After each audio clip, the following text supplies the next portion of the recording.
মালা অসম কৰি অসমৰ কৃষিভূমি উৰ্বৰা কৰি অসমৰ অৰ্থনীতি টনকিয়াল কৰি অসমক বিশ্বৰ বুকুত এক আগস্থানীয় ৰাজ্য হিচাপে গঢ় তুলিবৰ বাবে মিয়াসকলৰ অৱদান অনবদ্য, এই কথা স্বীকাৰ কৰিবই লাগিব। আজি বিভিন্ন সময়ত আমি দেখিছো যে চুলাই, আপোনালোকে চুলাই চিনি পায়নে? চুলাই, মুছলমান মানুহে চুলাই চিনি নাপায়। চুলাই চিনি পায় কোনোবাই? চুলাই নাজানে? বড়ো সমাজৰ মানুহ, আপোনালোক বড়োসকলৰ লগত থাকে, চুলাই চিনি পাব লাগে।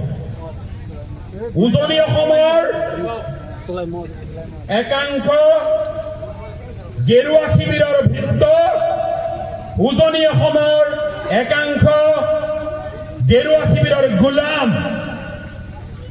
অন্ধভক্ত, যিসকলে ৰাতিপুৱাই চুলাই সেৱন কৰে, যিসকলে ৰাতিপুৱাই গোমূত্ৰ সেৱন কৰে, গোবৰ মূৰত লেপি, সেইসকল এতিয়া নিশাৰ অন্ধকাৰত ওলাই পৰিছে মিয়া খেদা অভিযানত, মিয়া হাটা অভিযানত। মিয়া পথাৰত গজা ঘাঁহ নহয় যে উফাৰি তোমালোকে পেলাই দিব পাৰিবা। মিয়া আকাশৰ পৰা পৰা নাই, মিয়া পাহাৰ বগাই অসমলৈ অহা নাই, মিয়া মাটি ফুটি ওলোৱা নাই। ভাৰত ভূমিৰ সৈতে মিয়াৰ যি সম্পৰ্ক, মিয়াৰ যি সম্পৃক্ততা, সেয়া ইতিহাসে সাক্ষী দিব।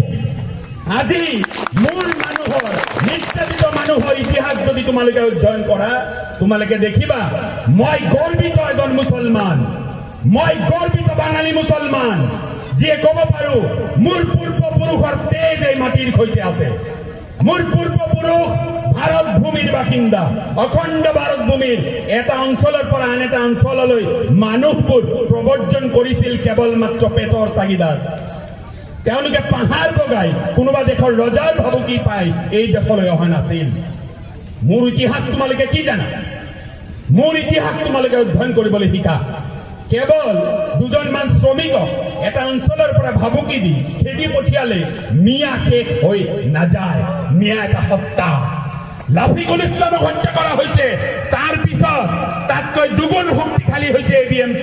মই ধন্যবাদ দিছো ABMCৰ শক্তিশালী হত্যা। তেওঁলোকে ভাবিছিল লাফিকুল ইছলামক হত্যা কৰিলেই এই মিয়া শেষ হৈ যাব, ABMCৰ হত্যা শেষ হৈ যাব, মিয়া সংগ্ৰাম শেষ হৈ যাব, কিন্তু নহল। আজি দুগুণ উৎসাহেৰে মিয়া আগবাঢ়িছে।